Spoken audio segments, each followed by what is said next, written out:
बच्चों, स्वागत करता हूँ आपका प्रेम की आर्मी चैनल में। हम ओसीएम के इन दिनों में ओसीएम के ऑर्गेनाइजिंग चैप्टर से सीख रहे, अच्छी बातें सीख रहे।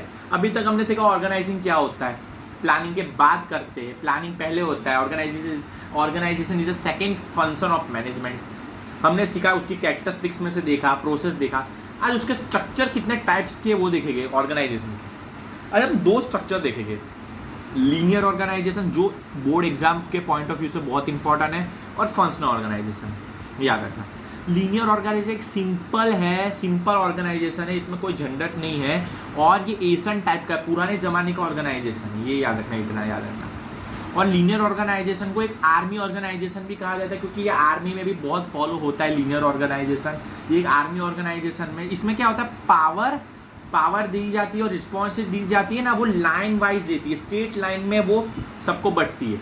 आपको ही पता है कि मैंने मैक्सिमम पावर और रिस्पॉन्सिबिलिटी टॉप लेवल मैनेजमेंट के पास है। वो मिडिल लेवल को जितनी जरूरत है उतनी वो उसको देगा, और मिडिल लेवल जितनी जरूरत है उसको वो बॉटम लेवल को देगा। तो line wise power and responsibility distribute हो रही है, तो एक स्टेट लाइन में हो रही है, इसलिए इसको लीनियर ऑर्गेनाइजेशन बोलते हैं, क्योंकि पावर एंड रिस्पॉन्सिबिलिटी ऊपर से नीचे जाती है। इतना समझ आ गया है, क्लियर है इतना पॉइंट। और इसका फॉर्मेशन देखते कैसा होता है। अब इसके फॉर्मेशन में ये याद रखो कि इसका फॉर्मेशन है कि सबसे ऊपर इसमें क्या है, इसमें लीनियर ऑर्गेनाइजेशन में बीओडी मतलब बोर्ड ऑफ डायरेक्टर सबसे इसमें हाई है।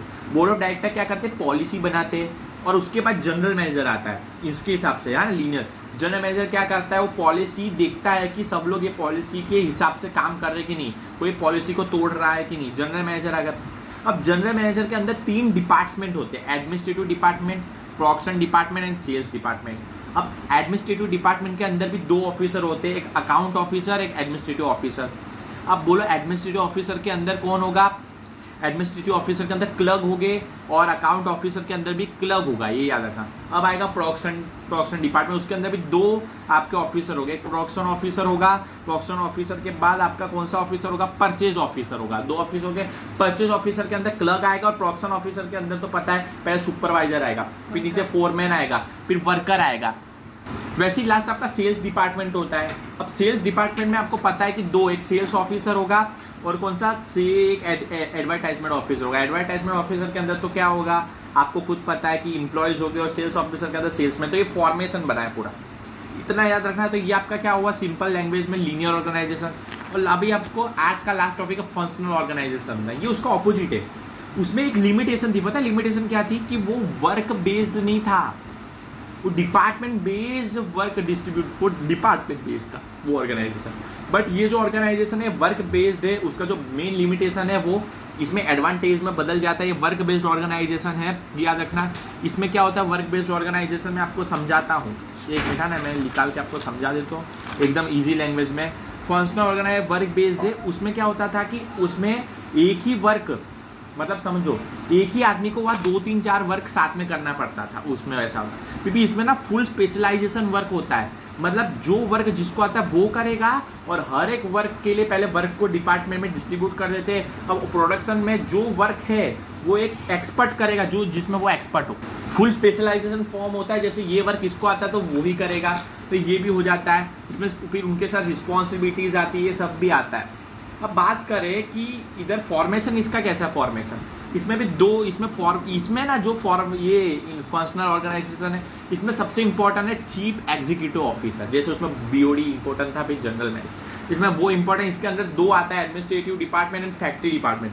एडमिनिस्ट्रेटिव डिपार्टमेंट के अंदर इसमें 4 ऑफिस है, इंफॉर्मेशन जो देता है, पब्लिकेशन देता है वो वाला officer, discipline officer, account officer और गाइडेंस ऑफिसर वो देता है बस। और ये जो 4 ऑफिसर्स है ये एम्प्लॉयज से कनेक्ट होके वर्कर से भी कनेक्ट होते हैं। और हम फैक्ट्री डिपार्टमेंट की बात करें तो वहाँ भी आता है कि टाइम ऑफिसर, टाइम पे काम होना चाहिए, ग्रुप ऑफिसर जो ग्रुप का ऑफिसर होता है, क्वालिटी कंट्रोल ऑफिसर और मेंटेनेंस इंजीनियर। ये 4 ऑफिसर्स, ये 4 इंजीनियर मिल के वर्कर से कनेक्ट होके भी एम्प्लॉय से कनेक्ट होते हैं। तो ये फॉर्मेशन है फंक्शनल ऑर्गेनाइजेशन का। इसमें इतना याद रखो, लीनियर ऑर्गेनाइजेशन तो है वो स्मॉल स्केल बिजनेस यूनिट के लिए यूज़ होता है, और ये जो फंक्शनल ऑर्गेनाइजेशन है ये एकदम लेटेस्ट है, रिसेंट है और अच्छा ऑर्गेनाइजेशन कहा जाता है, क्योंकि उसमें जो लिमिटेशन है ये दूर करता है, क्योंकि इसमें वर्क एक बंदा एक ही वर्क करेगा जिसमें वो माहिर भी हो, जिसमें वो स्पेशलाइजेशन भी हो, स्पेशलाइज्ड हो। इसके साथ फंक्शनल ऑर्गेनाइजेशन खत्म करते हैं। ये 2 आपके मोस्ट IMP थे और मैंने इसको मोस्ट ईजी वे में कंप्लीट किया। आई होप आपको समझ आएगा। मिलते हैं डे 3 में। डे 2 अच्छा गया तो लाइक शेयर कमेंट करो।